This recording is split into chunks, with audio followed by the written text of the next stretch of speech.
अस्सलाम वालेकुम।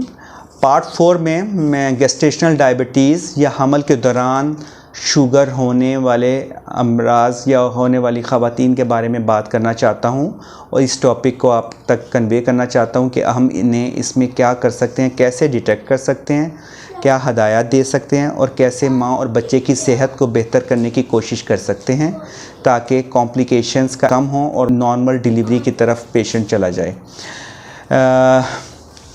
इसके अंदर मैं आपको ये बताता चलूँ कि जो हमल के दौरान शुगर होती है वो तकरीबन 12वें हफ़्ते से लेकर 16वें हफ़्ते तक या तीसरे से चौथे माह तक ये नमूदार होती है।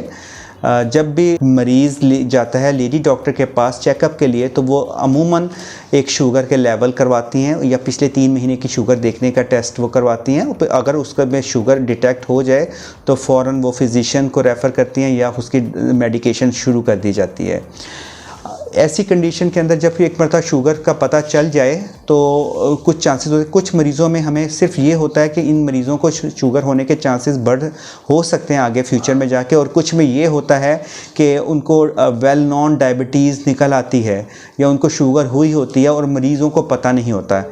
ऐसी कंडीशन के अंदर हमने फ़ौरन मरीज़ को हदायत भी बतानी है, उसको ख़ुराक और उसकी चहलकदमी के बारे में बताना है और उसको जो अद्वियात हैं वो डॉक्टर ने तजवीज़ करनी है। चंद एक गोलियों की सूरत में भी अद्वियात हैं जो दी जा सकती हैं, लेकिन अमूमन ये भी होता है कि हम पेशेंट को बेहतर कंट्रोल के लिए या उसका लेवल्स अगर बहुत ज़्यादा हों तो हम इंसुलिन पे स्विच कर देते हैं और इंसुलिन बहुत सेफ़ रहती है और बहुत अच्छे इसके नताइज निकलते हैं। तो इसलिए कि घबराना नहीं चाहिए कि अगर वक्ती तौर पे इंसुलिन लगती है। जिन ख़वातीन को शुगर हमल के दौरान हो जाती है उनमें से 60% ख़वातीन की तकरीबन शुगर जब हमल के बाद ऑटोमेटिकली ठीक हो जाती है और उनको आगे ज़रूरत नहीं पड़ती, लेकिन ये चाहिए कि वो अपना चेकअप करवाती रहें। 30 से 40% ख़वातीन के अंदर शुगर परसिस्ट रह सकती है और वो well developed sugar type 2 diabetes के तौर पे नमूदार हो जाती है। उसका इलाज फिर बाद में उसी तरह होता है जिस तरह हम शुगर के दूसरे मरीज़ों का इलाज करते हैं या उनको हदायत बताई जाती है, इस तरह किया जाता है। लेकिन हमल के अंदर जो है शुगर के चंद एक बातें हैं, हक़ाइक़ जो आपसे शेयर करना चाहता हूँ। एक तो आम लोगों के लिए जो शुगर के लेवल्स जो हमने सेट किए होते हैं वो लेवल्स शुगर वाली ख़वातीन के लिए नहीं होते, उनसे कम लेवल्स पे हमने शुगर का कंट्रोल रखना होता है। पहले 3 माह के अंदर बच्चे की डेवलपमेंट हो रही होती है, उसके अंदर हमने शुगर को बहुत स्ट्रिक्टली कंट्रोल करना होता है। अगर एक नॉर्मल शुगर के मरीज़ के अंदर शुगर का फास्टिंग या नहार मुँह टेस्ट हम शुगर का करवाएं तो हम उसको कहते हैं कि 110 तक 115 तक नॉर्मल है, लेकिन जो हामला ख़वातीन है उसके अंदर वो लेवल हमने 100 या उससे कम रखना होता है। इसी तरह खाना खाने के 2 घंटे बाद शुगर का लेवल जो आम शुगर के मरीज़ों के अंदर 140 तक एक्सेप्टेबल है, इन मरीज़ों के अंदर 120 या उससे कम रखना ज़रूरी होता है। तो इसके लिए फिजिशियन उनकी डाइट में भी एडजस्टमेंट करता है, अगर उनको मेडिसिन की ज़रूरत है साथ में मेडिसिन भी एडवाइस करता है। उसकी जो ये मद्देनज़र रखते हुए कि मरीज़ को शुगर ऐसी इतनी खुराक और इतनी कैलोरीज मिलनी चाहिए कि उसके बच्चे की ग्रोथ मुतासिर ना हो। इसमें हम बहुत स्ट्रिक्टली करके मरीज़ को मना नहीं करते कि आपने ये चीज़ें नहीं करनी, इतना कट डाउन करना है वेट, क्योंकि बच्चे इसमें वेट रिडक्शन के लिए हमने नहीं आना होता। हमने इतनी कैलोरीज देनी है मरीज़ को कि जिसके साथ उसकी और उसके बच्चे की ग्रोथ अच्छी तरह से होती रहे, क्योंकि अगर हम अच्छे तरीके से कंट्रोल नहीं करेंगे तो बच्चे की डेवलपमेंट में प्रॉब्लम आ सकती है और इवन जब at the time of delivery तो प्रॉब्लम्स आ सकती हैं। सेक्शंस की ज़रूरत पड़ सकती है या नर्सरी लेबर की ज़रूरत पड़ सकती है, क्योंकि लंग्स कई मरतबा बच्चों के इमेच्योर होते हैं और इन बच्चों का साइज़ आम बच्चों की निस्बत ज़रा ज़्यादा होता है, तो ऑपरेशंस की ज़्यादा नौबत आ जाती है।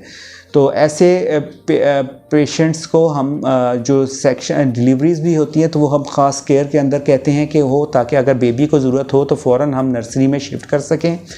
और शुरू में जहाँ तक है मरीज़ को उसकी डाइट्स उस पेशेंट के हवाले से एडजस्ट की जाती हैं, लेकिन पेशेंट को अगर मिठास की तो हमने परहेज़ बताई है, लेकिन जो जितना फ्रूट उसको इजाज़त है उसको दिया जा सकता है।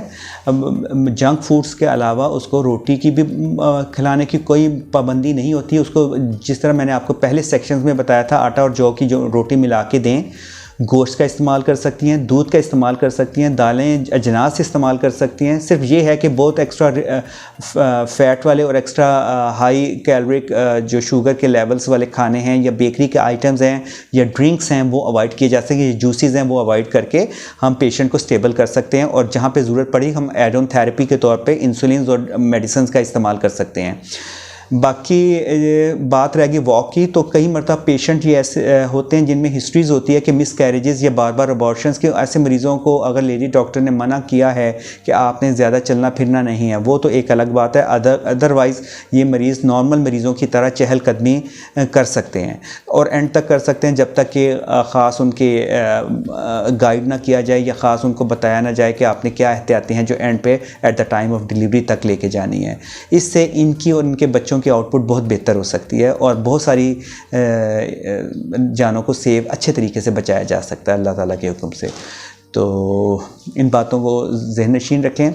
एक ये बात भी छोटी सी मैं आपसे डिस्कस करता चलूँ कि कुछ ख़वातीन ऑलरेडी डायबिटिक पेशेंट होती हैं और उसके बाद वो फिर प्रेगनेंसी आ जाती है उनमें। तो ऐसे मरीज़ों की भी हमने केयर गेस्टेशनल डायबिटीज़ या जिनको हमल में शुगर होती है उनकी ही तरह रखनी है, उनके ही भी स्ट्रिक्ट लेवल्स के ऊपर ही लेके इनका कंट्रोल करना है ताकि बच्चे की डेवलपमेंट मुतासिर ना हो। Thank you.